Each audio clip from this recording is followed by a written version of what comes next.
Welcome to another episode of the Practical Honesty Podcast. This episode is proving to be an interesting one. In this episode, I answer a couple of the questions that I ask other people. And in doing so, I recorded it last night and last night before bed, and also this morning already. It's very difficult to,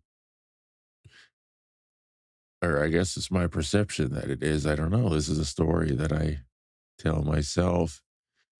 It seems like it's a difficult thing to understand. Uh, my my a lot of my thoughts, honestly, without having the context of my life experience. And so, yeah, this episode feels rather heavy and dark to the person who doesn't know me, at least according to how I believe it will go. And so, this is, I guess, a preface to the episode. I have spent my whole life fighting to stay alive, beating the odds. And that's not about to change. That effort isn't going anywhere. The weight of life isn't overwhelming. I suppose my intention in sharing sort of a lot of the things that I do in this one are to simply point out that I get the feeling of life being heavy. I get it. Probably more than a lot of people. And here we are doing it, and that's something. Well, I guess I don't know. You can tell me the yeah. My worry is that I will have people concerned for my well-being and concerned for my mental health and these kinds of things. But none of the things in this episode are new. None of it is, you know, changing. This is all part of life. And I think that's part of what makes me unique. Um, so Well, honestly, Kristen, you were right. I should just do an episode completely dedicated to my relationship with death because it still feels very incomplete. There are a lot of thoughts and stories unsaid. And yeah, so in all likelihood, I'm going to record another episode, uh, which honestly crossed my mind this morning. I thought, fuck it, I'll just delete that one and I'll record a different one. But that doesn't feel authentic either. So I guess I'll leave it at that. Let me know your thoughts on this episode. Let me know what stands out. As I said, my intention is to really just share with whoever's listening. If you're going through it, I see you. And I understand that it probably feels like nobody else does. And I understand that feeling as well. And really, it's uh it's largely what's behind my cards. Keep going, you're doing great. What also comes to mind is a poem that I wrote that I'm probably also going to share this week. Yeah, honestly, I don't remember the line right now, but it has to do with a smile and how we have absolutely no idea what is behind someone's smile, the history, the life, the challenges, the hardship. And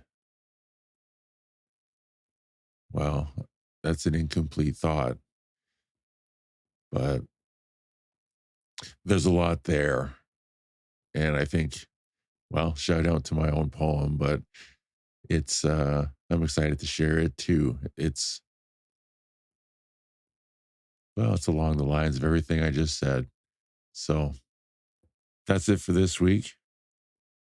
We'll see what the next episode or two brings. And like I said, I appreciate everyone listening along and yeah, just joining me for this journey. So may curiosity lead our way. Enjoy. Welcome to another episode of the Practical Honesty Podcast. Today's episode, well, I'm going to turn the tables on myself and answer some of the questions that I tend to ask the people that I speak to.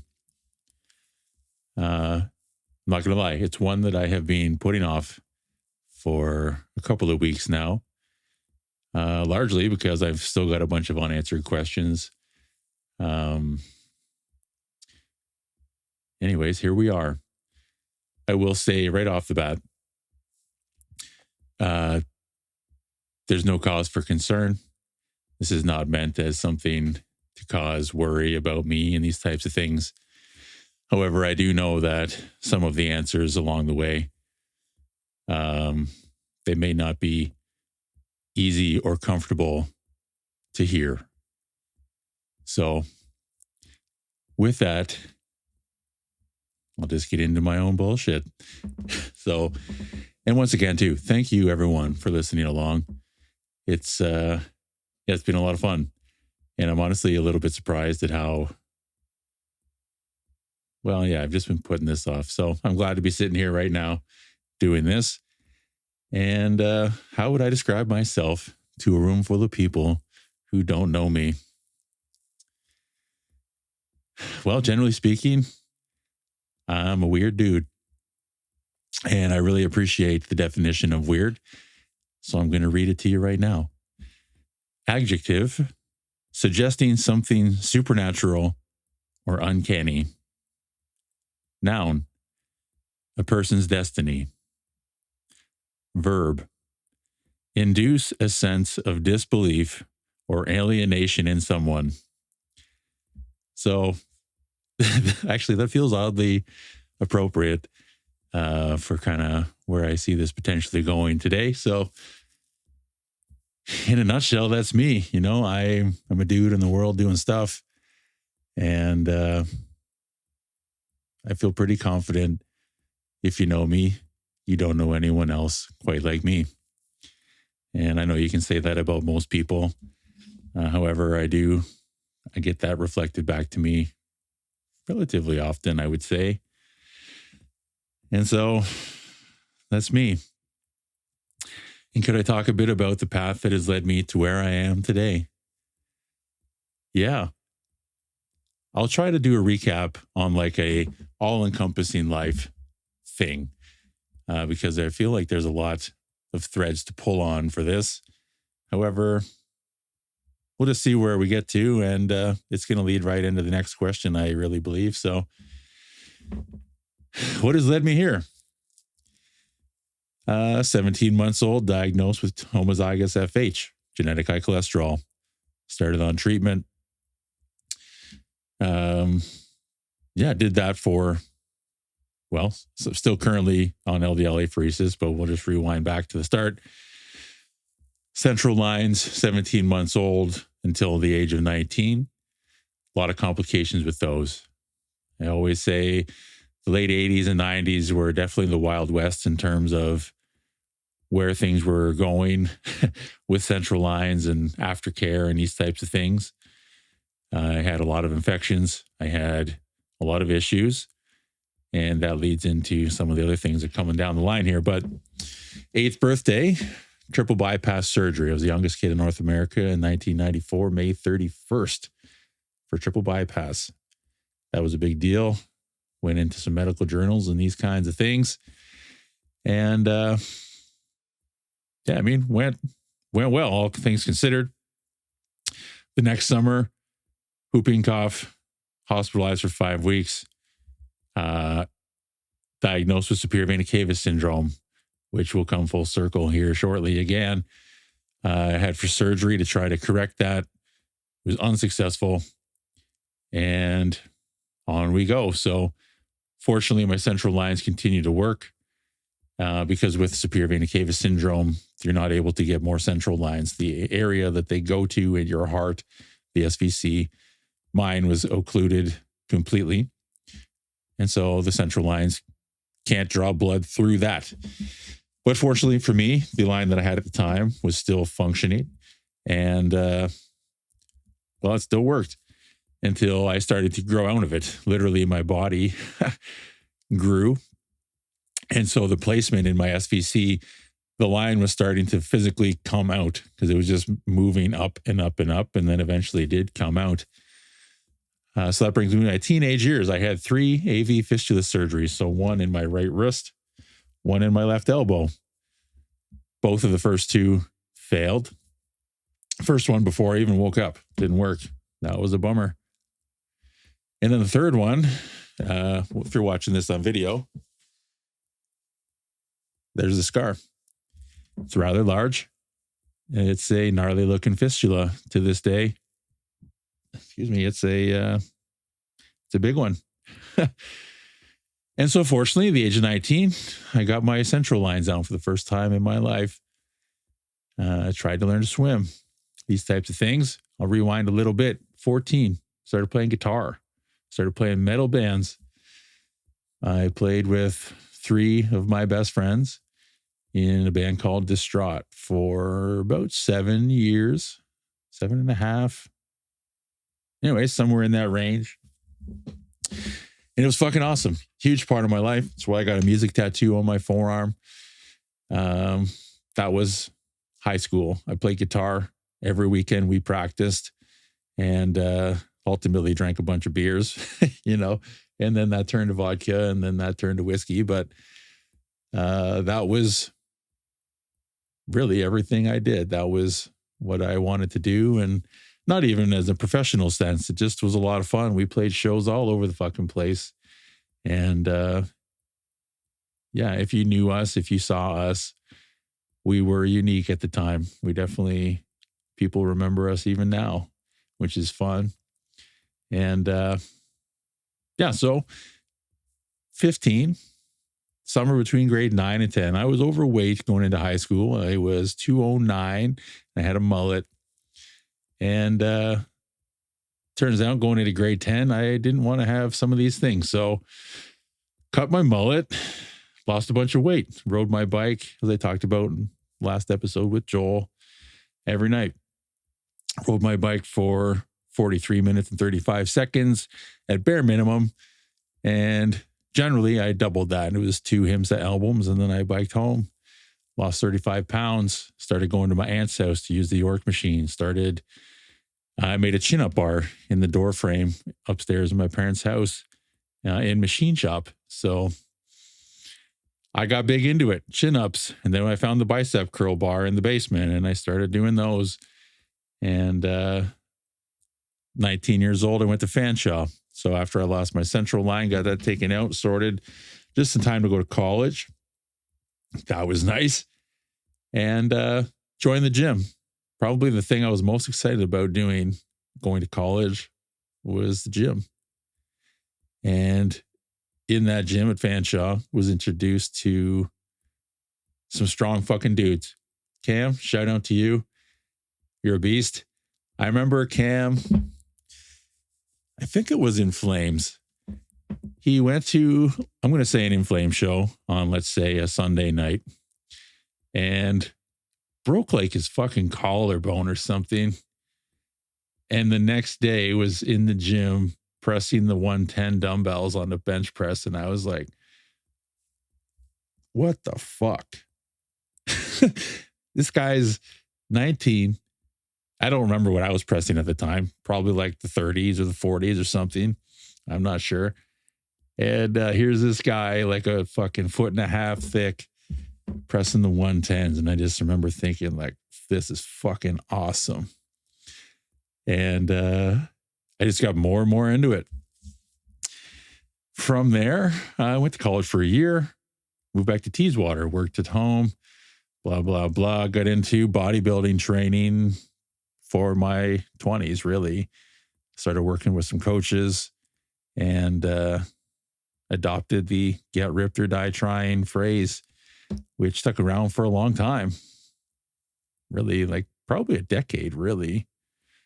I think that predates the Muscle Bill nickname even. But yeah, where did I go here? So let's fast forward. Health was pretty good in my 20s overall. A couple of issues with my fistula. I had a clot and they got that sorted out and these types of things. But in general, my 20s were pretty smooth.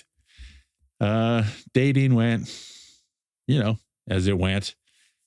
The gym was definitely my priority at the time, and my dating life reflected that. But eventually I got into powerlifting. I was going to Lil's gym in Kitchener. It was a lot of fun at the time. I'd never really been introduced to the thing of strength training. There was some fucking strong people there. And I just said, I got to do this. I got to see what I can do with this whole strength thing. Started powerlifting, went on a 4-day program, put on quite a bit of muscle pretty quick, actually. Shout out to myself. It was sick. And Craig and Alyssa at the time made a lot of changes in my body. Very exciting for me. Ended up, met a woman from the States on the internet. She came to Canada. We ended up getting married. So my first wife, that's who we lost our daughter. And that ultimately kind of turned all that around. And 2016, it was the whole thinking I was going to die thing and made a bunch of changes. And I moved to Kingston. And then, flew to California, married my second wife, flew home, found out I was in heart failure. Anyways, we'll come back to some of this in a little bit, but that was a wild ride. Some poor decisions, definitely on my part. Anyways, did it. And on we go. Waited, let's say 10 or so months for my heart surgery. Had that. That was wild. And then recovery. I won't get into too many details. It was rough. 2019, so fast forward a year later, necrotizing cellulitis. Had that around my heart and lungs and my left side and through my shoulder and my arm. In ICU for 2 weeks. That was terrible. No way around that. And then at Christmas time, a couple days before Christmas, driving with my parents to go visit my brother in Kingston. Sure enough, on the drive to Kingston, I got it again. Rushed to emerge in Bowmanville, I think it was. And had a wild 24 hours in there. But we caught it sooner. It was less intense. And that all kind of worked out. And then that was Christmas 2019. Fast forward, COVID. Lived in Teeswater at the time. And thankfully I did. I had my parents to help me through the couple of recoveries I had. They said they were tough ones. And on we go. Moved to Goderich, painted a couple of rooms in the house here, and turns out moved into the one. So that kind of fast forward. Here we are in 2024 in Goderich in my bedroom right now. What's that all about? Anyways, what has led me to where I am today? I guess that's some of the things in a nutshell. Lifting weights. What did I miss? I remember taking CanFit Pro when I was like 23. Passed it, realized it was bullshit. Like really a technicality in order for CanFit or for Good Life to ensure you to work there. And otherwise it was fucking useless.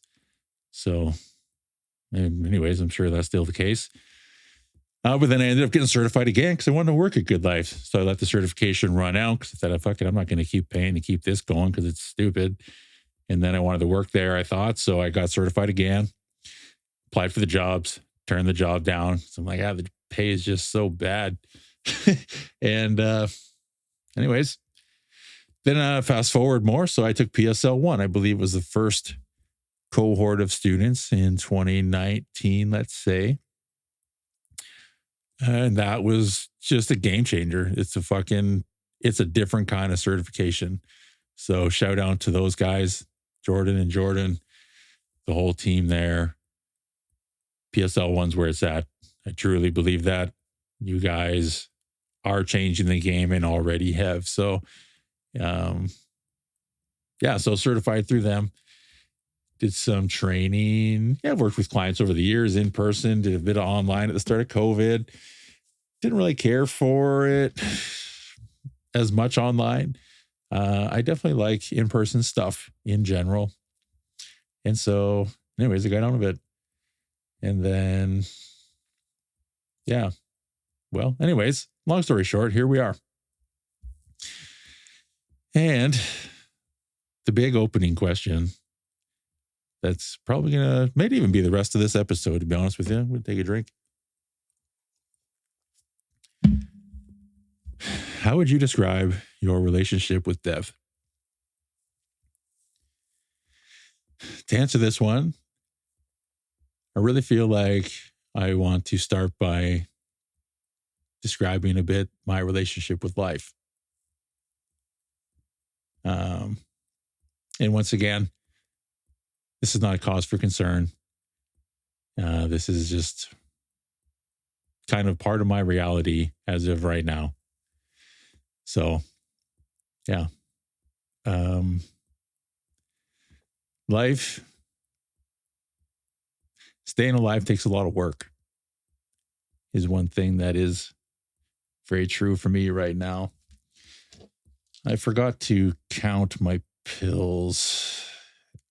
I want to say it was like 43 pharmaceuticals a day, sometimes 46 and sometimes 49 if my potassium's particularly low or I start getting muscle cramps. I take an extra 1,800 or 3,600 of potassium to try and help those muscles not be fucking seized. And so that's every day, all the time. There's no pause. There's no break. There's nothing. That's every day since my heart surgery, really. So that's May 2018. And it's one of the things, too, growing up. I'm pretty sure I can count on my hands how many doses of medication I've missed in my lifetime. It's 36, going on 37 years of taking pills, medication, treatments, etc. I just don't. There is no missing them. And especially now, it is way too complicated of a situation. Yeah. I was talking to a friend of mine earlier this week, actually, and she was asking me how I am, really. And so, of course, I said, I'm all right. And she said, would you tell me if you weren't? I said, well, I don't know. Do you want me to? She said, of course. And so one of the things that is part of my day-to-day right now and for the last quite a while is a degree of labored breathing. There's a lot of factors on this. However, how I kind of described it, every day I wake up and it feels like there is a sandbag sitting on my chest. And I'm going to say somewhere between like a 40 and 60 pound one. And that's just all the time. On a spectrum from there to if you wrapped plastic around your head, pushed a straw through so you could breathe through it, that's kind of the other end of the spectrum of my reality lately. And that's just the way it is. And what she said, that sounds like torture. And I would say, yes, it does. It's, well, there's nothing to be done about it as of yet. And so here we go. Right. So it's one of those things where it's nice to have this idea of improvement and feel like, oh, one day things will get better, while also going for these specialized imagings, diagnostic testings, having my results shared with literally 6 to 10 specialists across the province and the country, and all of them saying there's no improvement. There's nothing to be done. I can't help him. And so on we go. I have circulation troubles, which comes into side of part of this other part. And this all ties into my relationship with death, I assure you, but mostly, as I said, my relationship with life is a wide degree of discomfort, generally speaking. And I don't really think too much about it generally until someone asks me specifically, and they ask me specifically to answer honestly. Because otherwise, people don't want to hear that shit. Breathing, so test results factors into my breathing. I have atelectasis and scarring on my lungs. I believe the official term is moderate scarring on both of my lungs. And atelectasis is essentially when your lungs collapse, generally from anesthesia. And then when they reinflate, I've had aspiration pneumonia multiple times. I've had, so like I said, whooping cough. I've had double pneumonia when I was a kid. I was a carrier for strep throat. I had asthma. Yeah, these are things I kind of forget about because they're not really there anymore. And the things that are still there, there's nothing I can do about it. But all this fluid collecting around my left side. So kind of previously, how I described that, if you ever wore a life jacket that was about 3 sizes too small and then jumped into the water and tried to take a deep breath, that's pretty much how it is all the time. And then that comes into the factor of my hemoglobin was dropping, and so my blood wasn't even carrying enough oxygen to begin with. So between the scar tissue in my lungs and decrease in my ability to uptake the oxygen that I breathe, then my blood wasn't carrying it anyways. And then to compound that, my heart doesn't pump enough. So I saw my cardiologist on Tuesday this week, actually, and we had this conversation again. So it's fresh. While my heart was developing as a kid, my aortic valve didn't develop to its full size because of calcification. So I had buildup on my valve, which caused hardening, and that hardening prevented it from growing enough, which had never been that much of an issue. And I mean, I guess it's still not that much of an issue because anyways, here I am. But in my heart surgery in 2018, when that whole piece of my heart was replaced, they couldn't upsize the valve. And so my heart is, let's say, normal size, but my aortic valve, which is the exit essentially for your heart, is undersized because my original valve was smaller. So I had to replace it with the same size.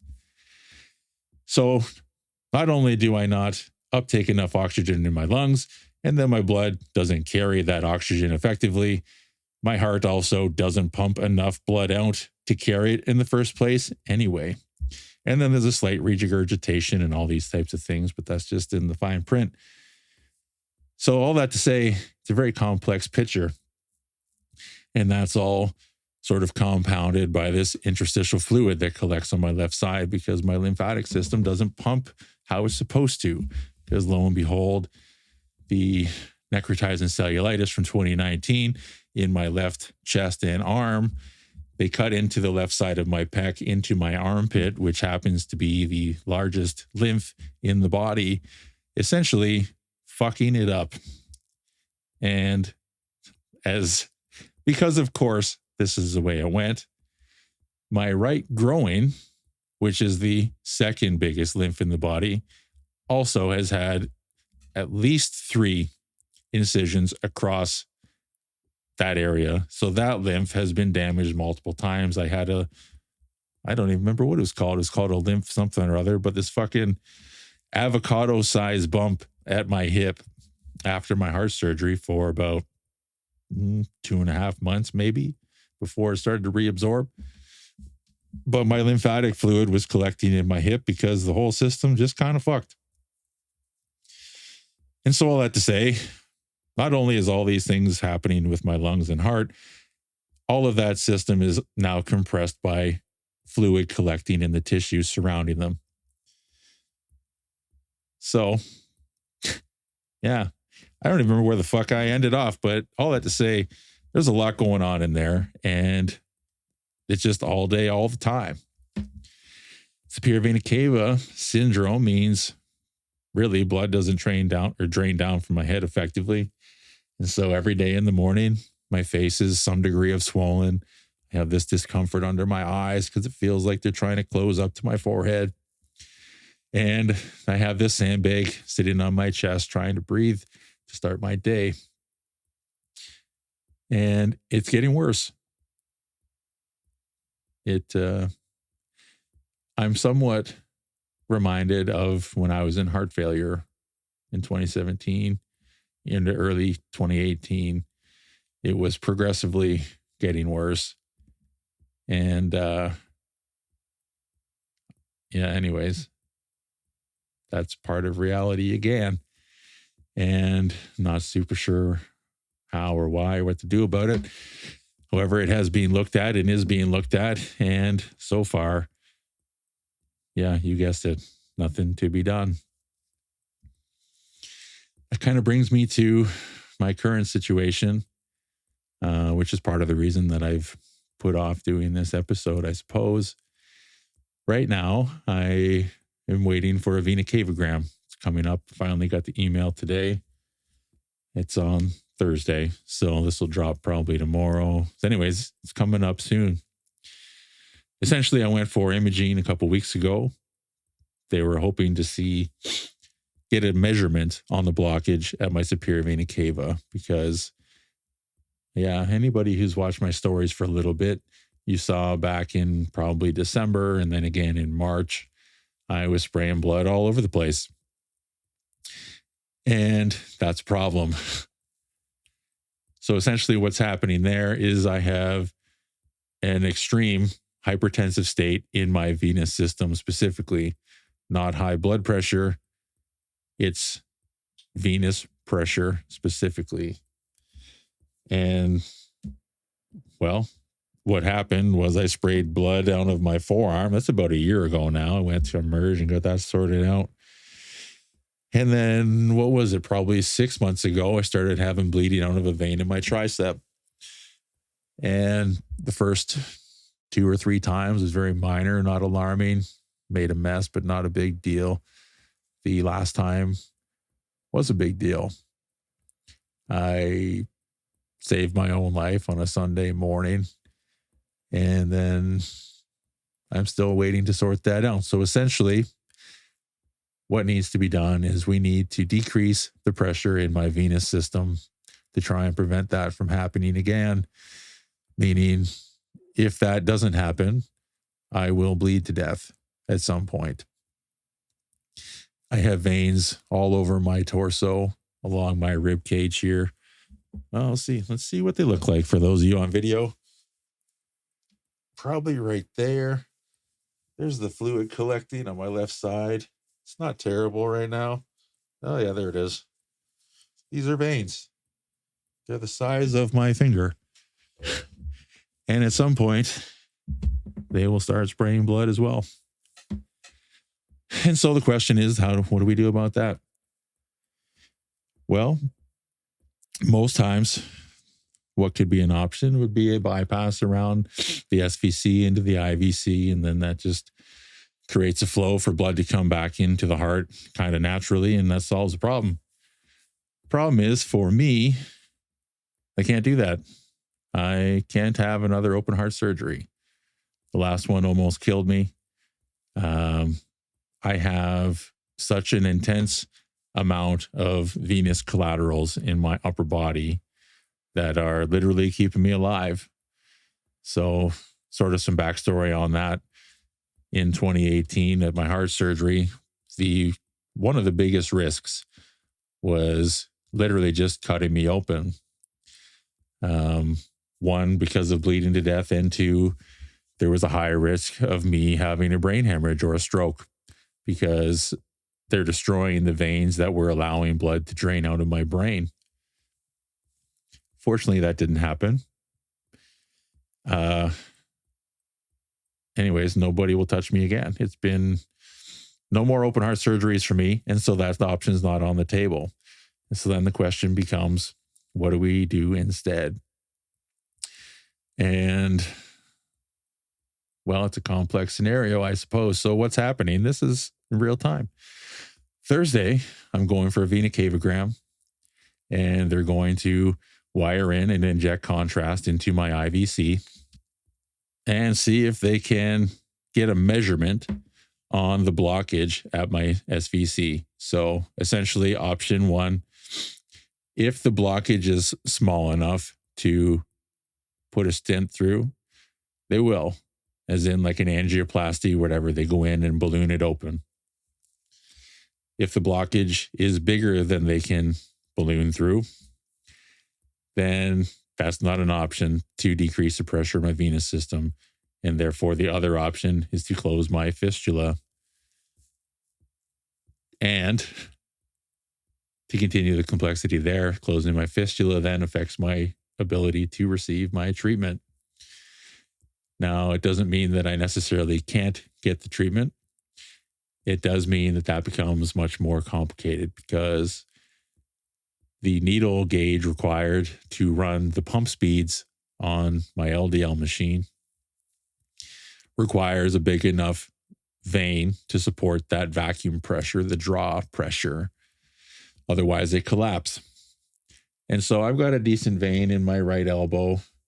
It is pretty much my only good, reliable vein. The trouble is we need two to run the 17s. Steels, I can't move my arm. They'll have to slow down the pump speed because they can't run the same speed as my fistula because it's literally 13 to 16 millimeter internal diameter. And it can just handle fucking infinite speeds, it seems, which is great.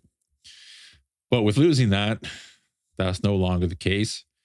And so slower pump speed takes my 6-hour treatment as of currently to a 8 to 10 or longer hour treatment using a vein. And so that then becomes just a logistical problem. I take 480 milligrams of Lasix over the course of my day, and that in turn means that I pee quite a bit. It's very hard to pee a liter of fluid into a urinal when you're laying on your back in a bed and you can't move your arm. And so what do we do about that? Don't know. One, don't know that my vein will even handle it in the first place. So may or may not be an option, which means closing the fistula may or may not leave me with access to treatment at all. So that, well, puts a timeline on things, to say it one way. And anyways, that's what's going on in this coming week. At my venocavegram, they'll either open my SVC or say we can't do that. And then my vascular surgeon's coming back on May 11th and we'll close my fistula and on we go with life for whatever amount of time that ends up being. And so this is just part of my reality. So what's my relationship with death? Yeah.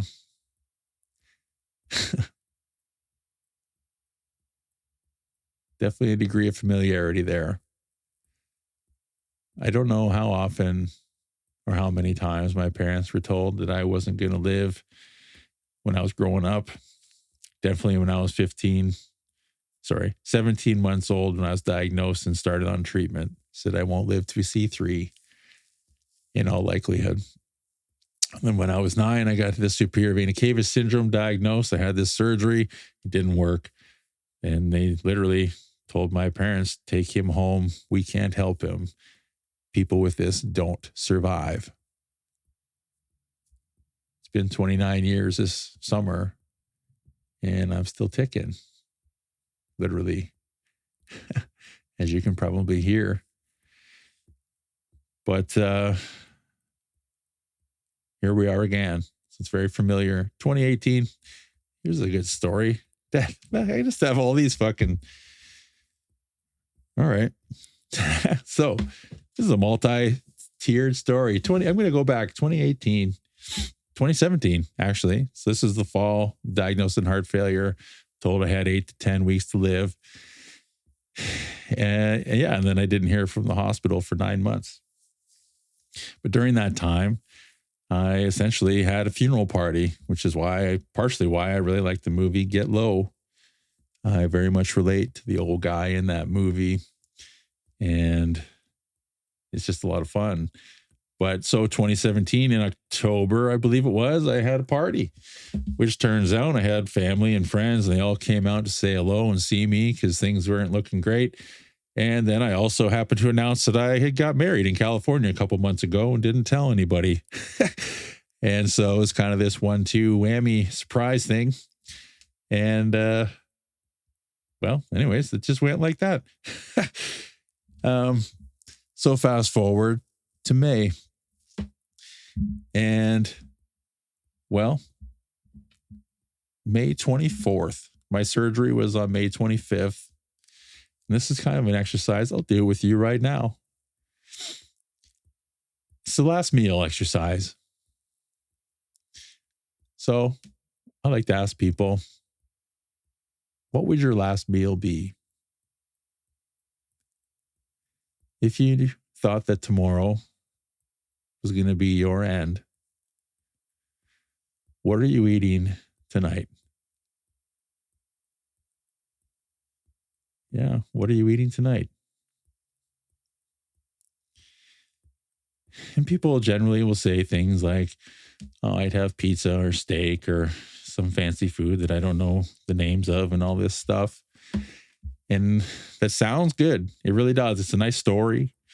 It's, it feels good. There's a dopamine associated with that. And I'd eat my favorite foods and it'd be the best meal ever. And I'd be pumped and all these things,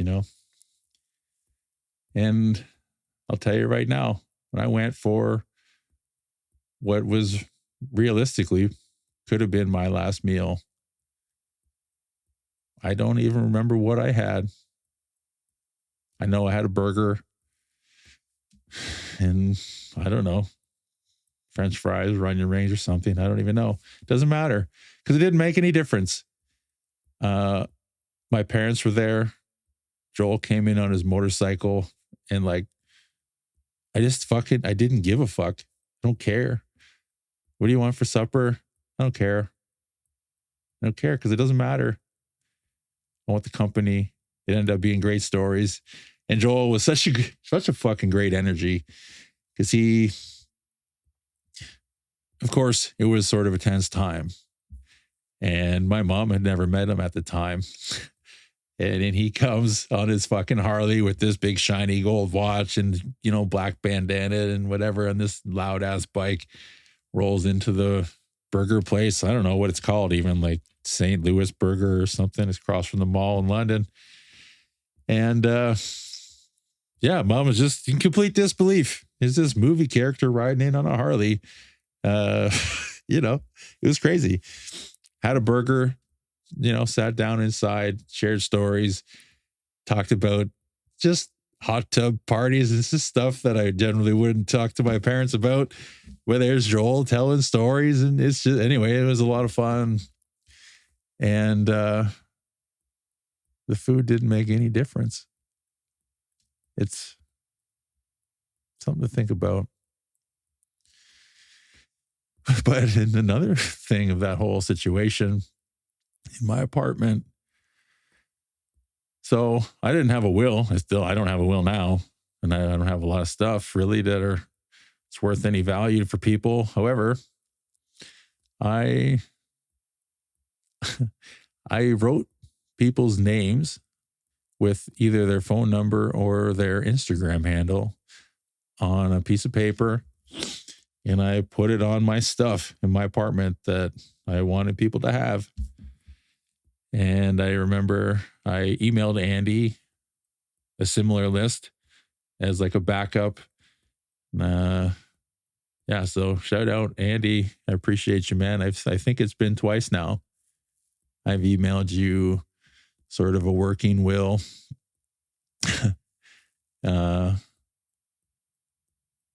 Yeah, it has been twice.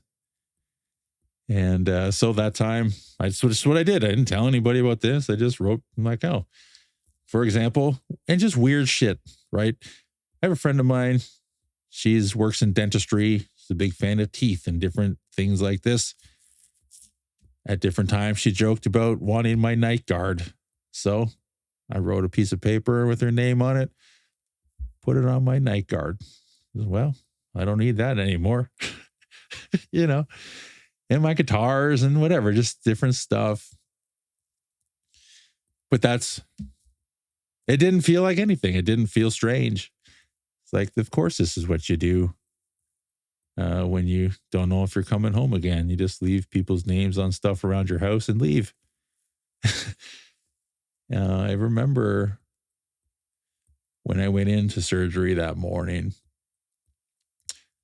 It was 7:00 Friday morning, May 25th, 2018. And they prep me, right? IVs, all the things. And they put you on the table and ask you if you have any questions and all that kind of stuff. And I didn't have any questions. I remember I said, I want to thank you all for the hard work that you are about to do. I know this isn't going to be an easy one for you. And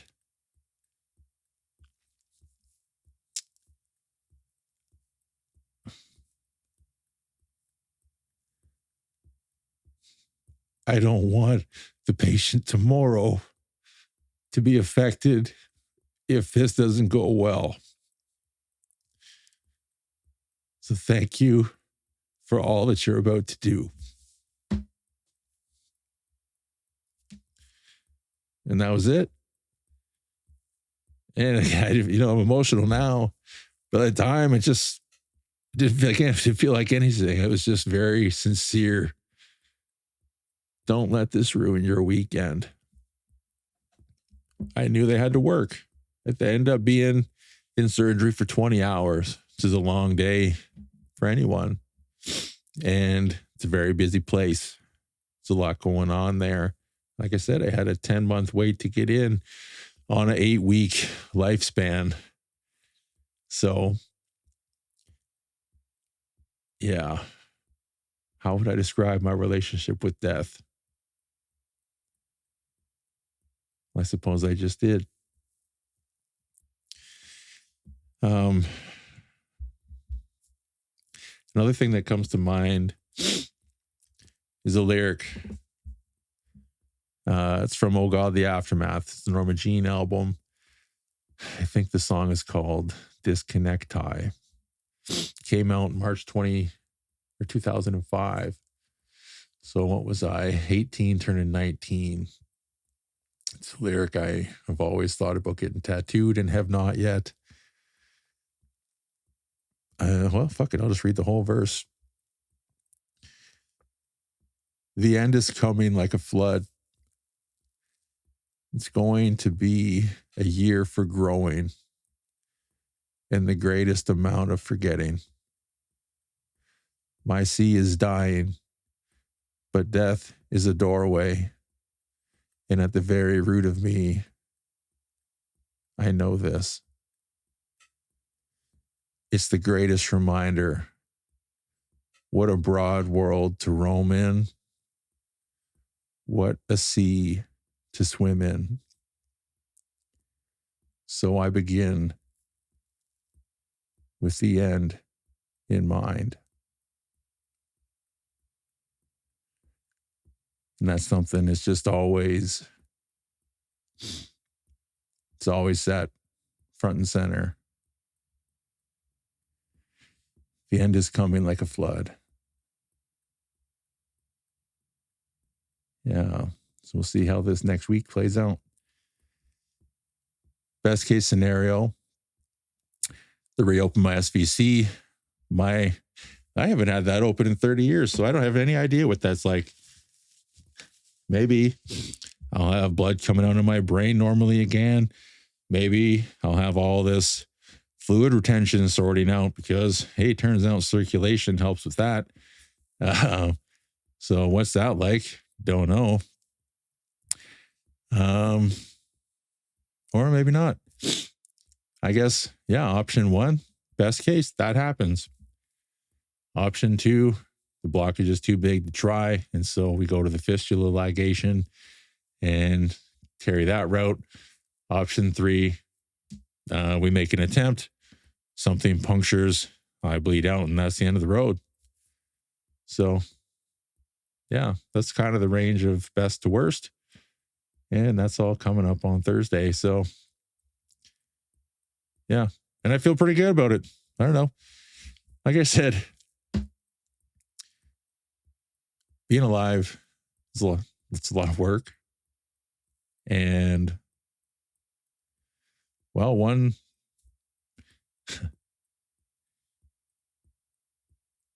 yeah. I'll give a preface this by saying it's a little dark maybe, but one question that's been on my mind for my vascular surgeon in this last 8 weeks of waiting is how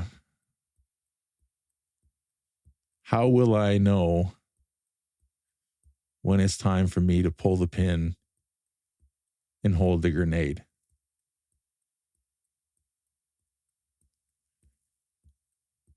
And ultimately, it's a question to myself. What does that look like? What are those lines? What are the defined boundaries on that decision for if and when that time comes? So that's part of my reality right now. And the question's very front and center.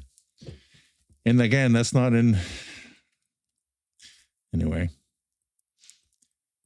that's not in the sense of hurting myself and all these kinds of things. This is in the sense of, yeah, well, ultimately, it's where everything comes from. May curiosity lead our way.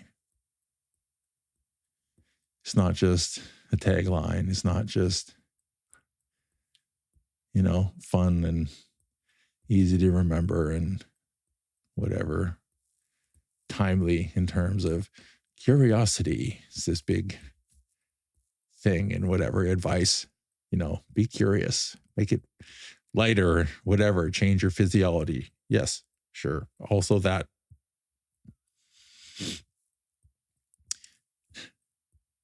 Yeah, I'm curious how hard it's going to be to breathe tomorrow. I'm curious. Maybe one day it'll just be easier, right? Some night, just, I don't know, something will happen and it'll get better. And for all the times that I have gone against medical science and I have beaten the odds and done things that doctors have told me aren't possible and all these things, for all of those times, maybe this time will be the same. And one day I'll wake up and my lungs will just work better. I'll be able to inflate them completely. I wonder what that's like.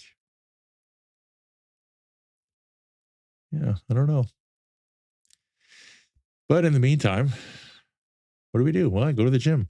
Be the change you want to see in the world. What am I actually doing? That's ultimately practical honesty. It's where this all comes from, where the rubber meets the road.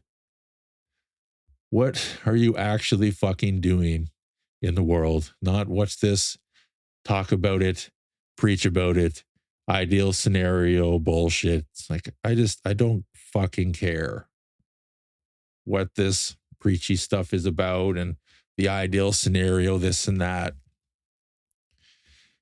What are you actually doing? That's, well, to tie it back into the conversation with Jordan, it's who you are, right? It's who you are to other people in relation to others. We are a series of feelings we leave with the people around us. And we have choice in that. We have power in that. What we do affects those feelings with others, and in turn, who we are in the world. And so, be the change you want to see in the world. What change are you making? What are you doing? Well, for me lately, I've been slacking, not gonna lie. It's been well, yeah, I've been waiting. I've been in limbo for 8 weeks. And fortunately, appointment time's coming up and that limbo time is coming to an end. And here we are doing the podcast that I've been putting off for most of those 8 weeks, to be honest. Because it's just nice to have some answers. But this is where my saying comes from. It's funny how many of these are coming up today. Why doesn't always matter. You can ask why forever. You can drive yourself fucking crazy. And at the end of the day, the question in my mind is, what difference does it make? A lot of the time, that answer is not much. Doesn't make any real tangible difference in the choices you make or the actions you take in the world and ultimately in who you are. And so what the fuck's the difference? Yeah. What's the difference? And so here I am doing the podcast. It felt a little heavy to do, mostly because I don't want people worrying about me. I don't need fucking sympathy and I don't need all this stuff. This is why I've been, my whole life, I have been tended to, I think of it like what's that, an ostrich, put the head in the sand and move forward. Like, I'll deal with this and I'll come out on the other side. It's a complex equation because, as it turns out, when you put your head in the sand and push people away, some of those people worry about you. And so then it becomes this balancing act between my feelings versus their feelings and which ones are more important to me. And if I don't prioritize their feelings, at least in some degree, my pushing them away causes an inherent, significantly increased amount of stress for them.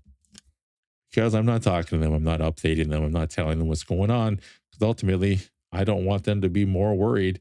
And then in turn, their energy affects me, and I'm already tired because I'm stressed and I'm not sleeping. And all this breathing stuff takes a bunch of work. So it's like, fuck, man, I'm just trying to get through. But in doing that, it's a selfish thing. And so it's a complex day-to-day equation of how much do I include people? And sometimes that comes down to, yeah, no thanks. I'll just not bother. And then it's a self-fulfilling prophecy of feeling isolated and alone in the world because nobody understands the things that I'm going through, just like everybody else feels that to some degree in their lives as well. And so at the end of the day, it's all the same shit. We all feel similar things. The details of the story are different. They always will be. But the longer we spend trying to find someone who can relate to and understand in depth the details of our story, the longer we're going to be disappointed and feel isolated and alone in the world. And I assure you, that feeling is one that many people know. And that feeling is one I'm very familiar with. I see that in others. It's interesting the lenses with which we see the world.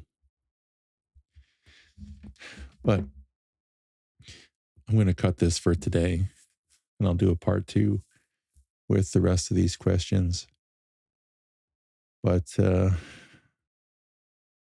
welcome to the inside of my mind on a Friday night at now 11:05. So it's officially time to take Leroy out for a pee, and I'm up past my bedtime. So until next time, may curiosity lead our way.